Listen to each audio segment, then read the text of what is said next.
Hi, and welcome to Experience Points by University XP. On Experience Points, we explore different ways we can learn from games. I'm your host, Dave Ang from Games-Based Learning by University XP. Find out more by going to universityxp.com. On today's episode, we'll answer the question, what is strategy in gameplay? In-depth strategy is one of the hallmarks of intense video games, war games, simulations, and other forms of games that persist through popular culture. The term strategy is one that exists beyond games and can be found in everything from military planning to business to personal development. But what is strategy, and what role does it play in gameplay, game design, game development, and applied games? This episode will define the use and purpose of the term strategy game and how the term strategy affects and influences both game structure and the decision-making framework for players. Strategy in games is addressed differently dependent on game type. Therefore, this episode will address strategy in abstract games, war games, video games, simulations, idio games, Euro tabletop games, and team games. Decision-making in games plays an integral role in game theory, which will be discussed in this episode as it relates to the player experience and individual motivation. Finally, strategic play in games will be discussed when used in concert with games-based learning, and how established strategy games can be applied for teaching and learning. Before defining what we mean by strategy in gameplay, let's first address what we mean by strategy game. A strategy game is a game in which players have the agency to make uncoerced and autonomous decisions that have a significant impact in determining the outcome of the game. This means that strategy games tend to rely more on players' skills in making informed decisions and less on random chance and luck on the outcome of the game. Therefore, a strategy game relies, primarily on strategy.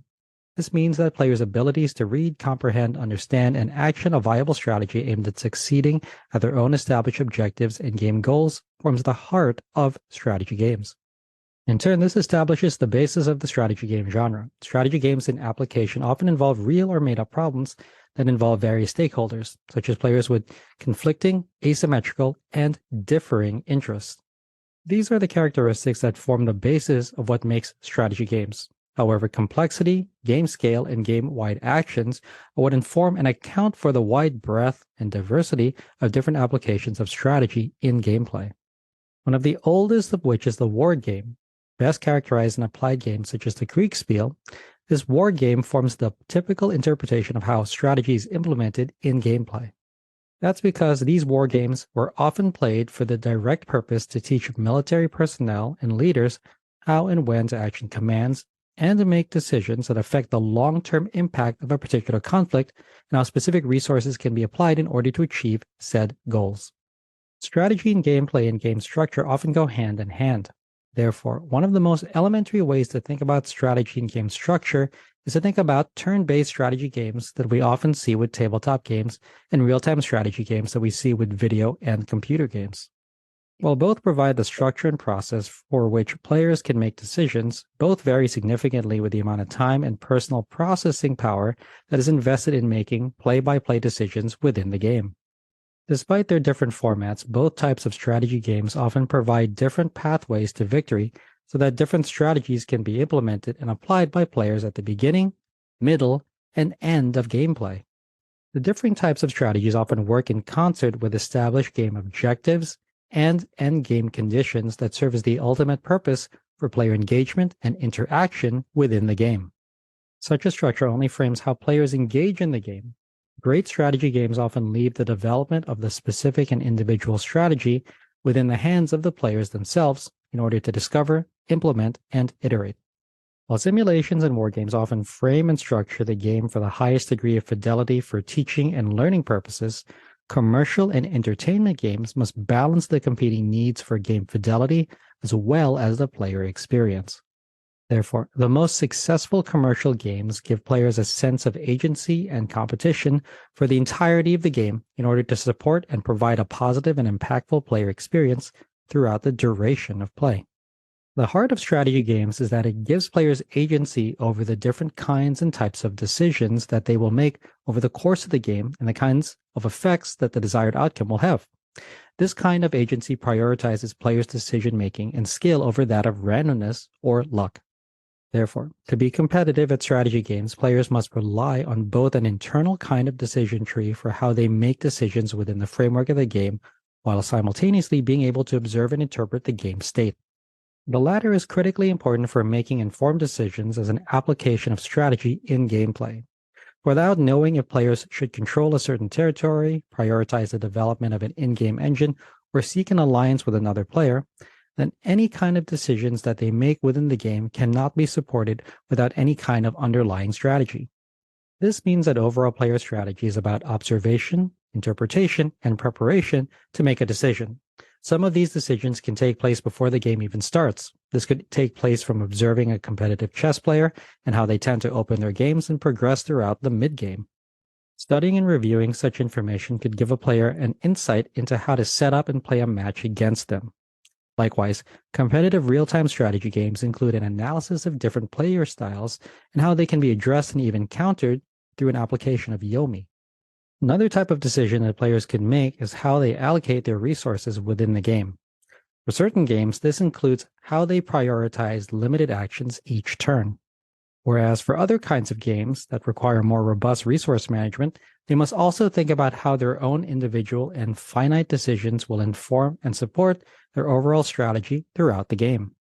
No matter how players make these strategic decisions is only secondary to the ability for these players to make decisions within games.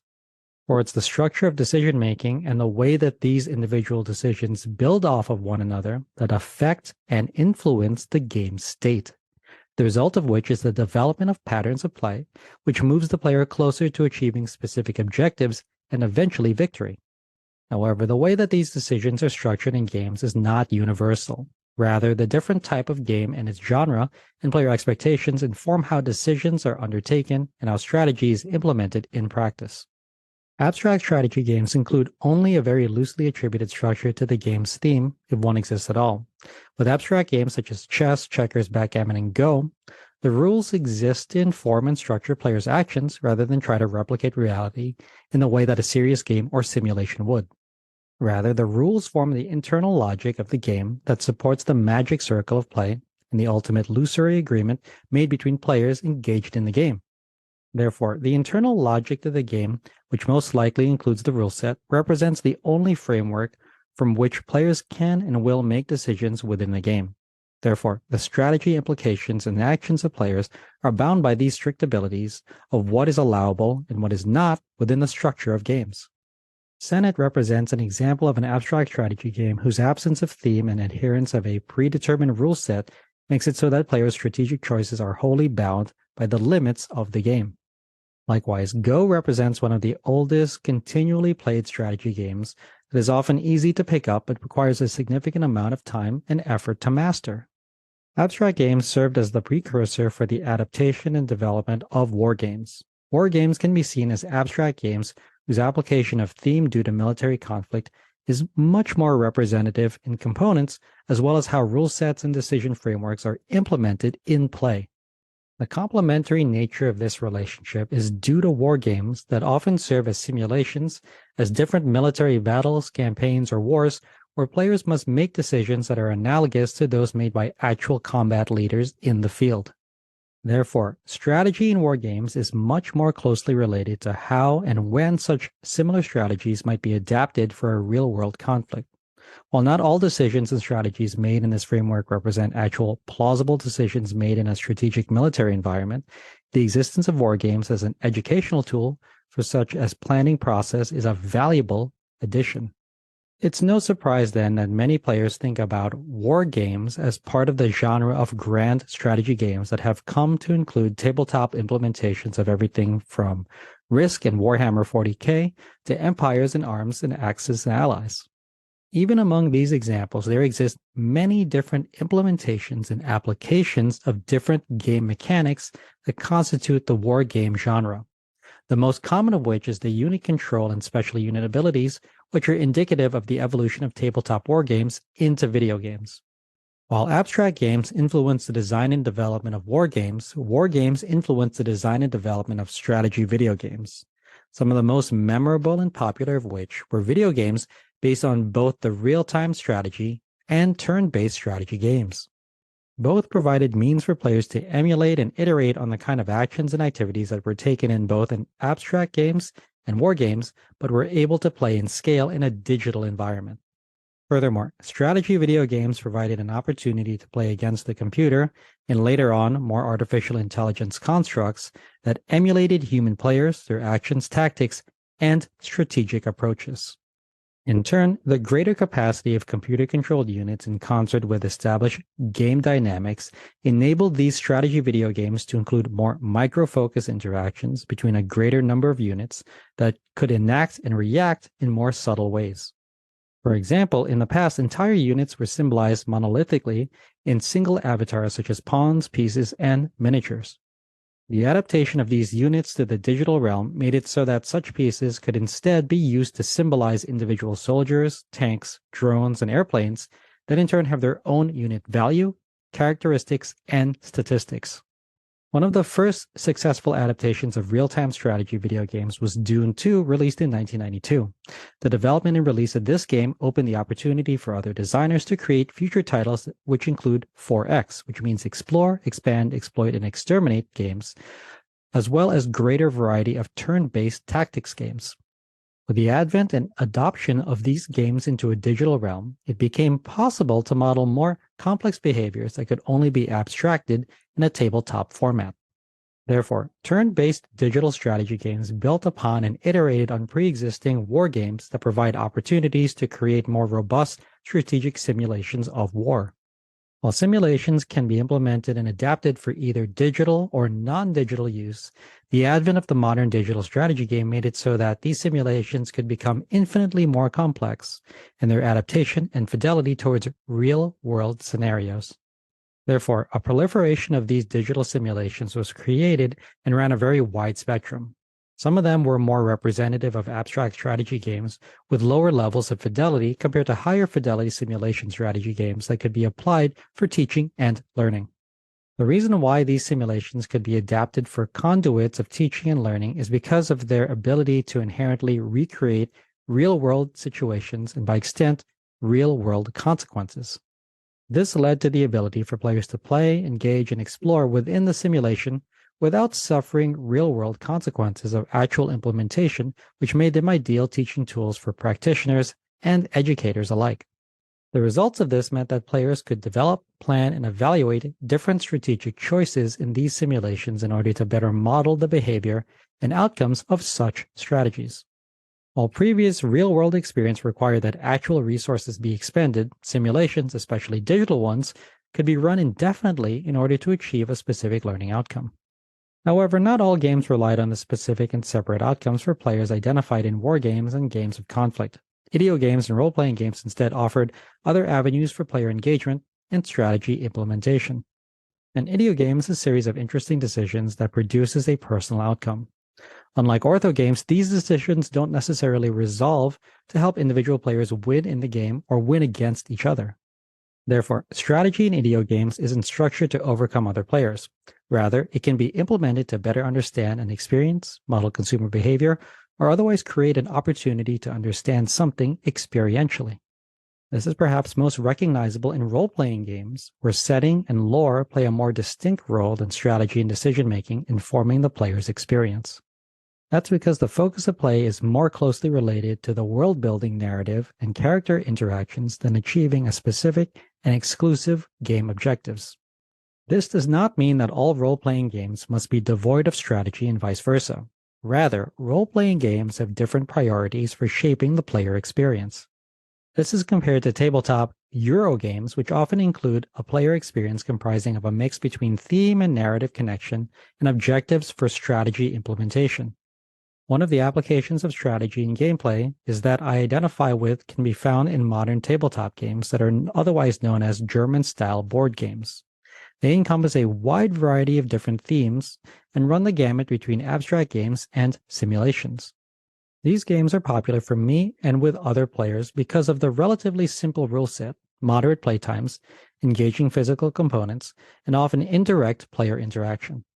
The indirect player interaction is often one of the hallmarks of this style of tabletop game, as greater emphasis can be placed on personal player strategy that is often devoid of player elimination and chance. while also focusing on more benign themes that keeps all players competitive until the end of the game. Therefore, strategy in these Euro games is focused on how individual players make and plan moves based on the personal and global game state, and often less about the actions of other players. This means that often players spend their time strategizing and tactically reacting to global game changes via familiar mechanics like action drafting that carefully considers how existing game resources can be used and capitalized in order to meet game objectives. The results of which are tabletop games that focus on the internal and personal decisions of players in order to affect change in the game. This results in a high degree of player agency for enacting strategy in the game that best suits their own needs. However, strategy in games also extends to the needs of groups of individuals playing together as teams against others with competing goals. Strategy in gameplay is perhaps the most complex when it comes to making decisions that affect team gameplay and how others work, interact, and collaborate with one another through collaborative decision making.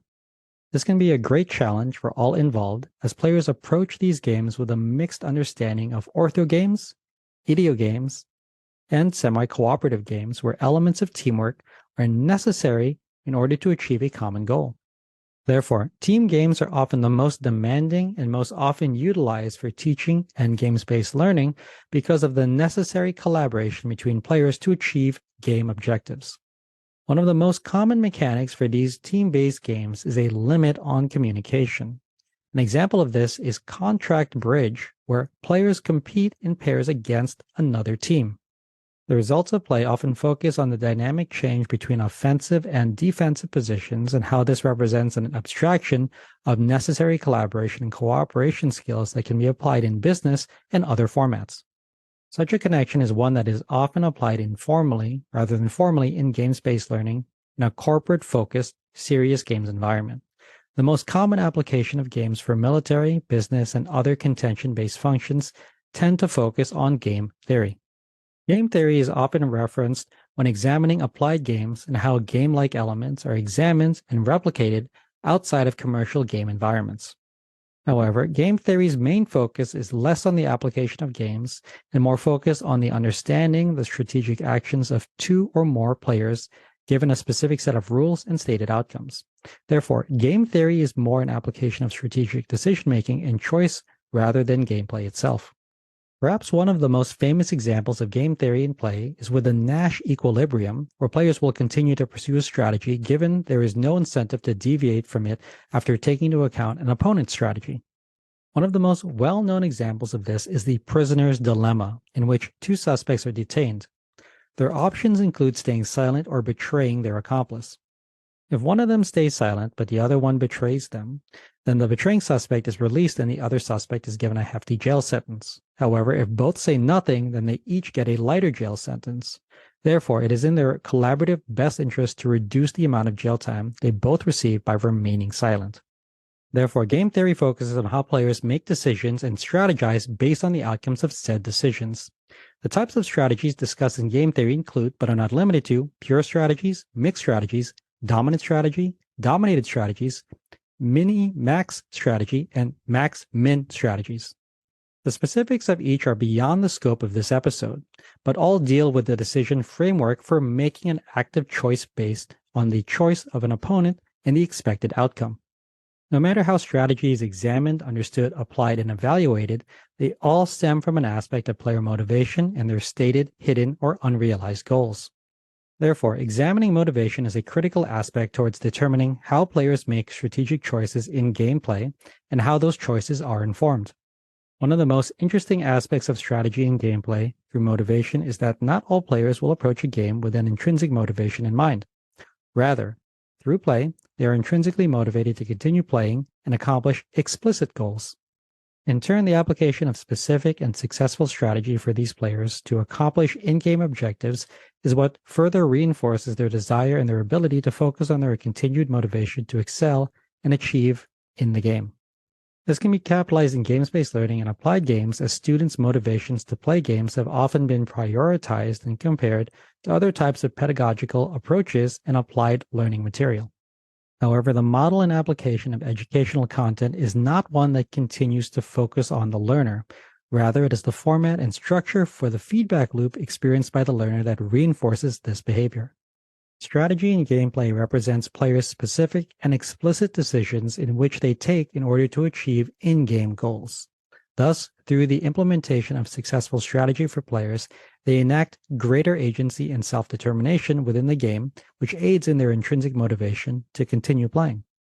The most successful games of which also recreate learning environments that most closely match the characteristics of flow-like experiences for players that further reinforces their engagement and motivation. Games and games-based learning are applied using an experiential and interactive framework that provides a structure for players to demonstrate agency and determination through their play. Therefore, learning in this vein occurs within a player-focused performance system in which the accomplishment of a set of tasks and conditions is related to the increase in efficacy of those tasks. This means that players who are able to determine, enact, and implement a strategy of their choosing in gameplay through games-based learning are better positioned to accomplish game goals aligned to the learning outcome of the game. Therefore, games-based learning through strategy gaming can be viewed as a type of reinforcement learning in which players' actions and feedback within the game reinforce the specific and declared learning outcome. Those outcomes could be shared at the beginning of the game, specifically when they align to an immediate and specific need for the learner, such as through business enablement practices for corporate learning and development. Otherwise, strategy gaming and gameplay could be formatted and structured in a way that serves and supports learners' preferences. Therefore, it's important to view games-based learning with strategy games as less of a correction to a temporary problem and more of a holistic pedagogical approach that helps redefine for players and educators what is possible with applied games. Games-based learning through strategy games can be accomplished successfully in multiple different ways. One of the most successful is to model, usually through simulation, the particular circumstances in which a skill would be applied. This structural component can be paired with thematic connections to the needs of business enterprises that address multiple areas ranging from real-time decision-making to resource allocation. While replication of business processes are common for simulation-based learning, the use of games for learning and development also has the added benefit of affecting productivity by increasing the social and casual bonds between players and coworkers. This outcome, combined with strategic and tactical decisions made within the game, can reinforce mental acuity as it relates to the business enterprise, as well as replicating concrete examples of conceptual abstractions. Additionally, subsequent gameplay and engagement with the game make it so that both players and learners can return to it with the intent to apply new strategies and different approaches in an effort to learn from their past failures. Ideally, this should be combined with the creation of narratives and stories that connect the game's structure with the overall purpose and direction for the business or organization in order to create a more consistent, coherent, and connected narrative. This episode defined the use and purpose of the term strategy game and how the term strategy affects and influences both game structure and the decision-making framework for players. Strategy in games was addressed differently according to the genre of strategy game. The genres addressed in this episode included abstract games, war games, video games, simulations, idio games, Euro tabletop games, and team games. Strategic decision-making and gameplay are integral to understanding game theory, which was discussed briefly in this episode as it relates specifically to the player experience and individual motivation. Finally, strategy was discussed when used in concert with games-based learning and how strategic play in games can be applied in games for teaching and learning. I hope you found this episode useful. If you'd like to learn more, then a great place to start is with my free course on gamification. You can sign up for it at universityxp.com/gamification. You can also get a full transcript of this episode, including links to references in the description or show notes. Thanks for joining me. Again, I'm your host, Dave Ang from Games-Based Learning by University XP. On Experience Points, we explore different ways we can learn from games. If you like this episode, please consider commenting, sharing, and subscribing.